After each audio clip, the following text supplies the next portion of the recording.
Hi hello welcome back to my channel. അപ്പം ഞാനിന്നൊരു ഉണ്ടാക്കാൻ പോകുന്നത് ബംബിളി മാസിൻ്റെ ജ്യൂസാണ് കേട്ടോ. ഇതിന് വേറെ എന്തെങ്കിലും പേരുണ്ടെങ്കിൽ ഒന്ന് കമൻറ്റ് ചെയ്തേക്കണേ. അപ്പം ഞാൻ ബംബിളി മാസിൻ്റെ ആ ഒരു തോടും അതിൻ്റെ അരിയും എല്ലാം ഒന്ന് അടർത്തി എടുത്തിട്ടുണ്ട്. അതിനു മുന്നേ ചാനൽ ആദ്യമായി കാണുന്നവരാണെങ്കിൽ ഒന്ന് സബ്സ്ക്രൈബ് ചെയ്ത് സപ്പോർട്ട് ചെയ്യണേ.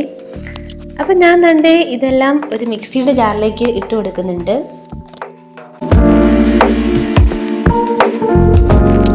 അതിലേക്ക് ഒരു 6 ടേബിൾ സ്പൂൺ പഞ്ചസാരയാണ് കേട്ടോ ഇട്ട് കൊടുക്കുന്നത്. പഞ്ചസാര ചേർത്തില്ലെങ്കിലും സൂപ്പർ ടേസ്റ്റാണ്. അപ്പം നമ്മുടെ ജ്യൂസ് ഇവിടെ റെഡി ആയിട്ടുണ്ട്. അപ്പോൾ എല്ലാവരും ഒന്ന് ട്രൈ ചെയ്ത് നോക്കണം. എന്നിട്ട് അഭിപ്രായം കമൻറ്റ് ചെയ്യാൻ മറക്കല്ലേ. വീഡിയോ ഇഷ്ടമായാൽ ലൈക്ക് ചെയ്യാനും സബ്സ്ക്രൈബ് ചെയ്യാനും മറക്കരുത്. ബൈ.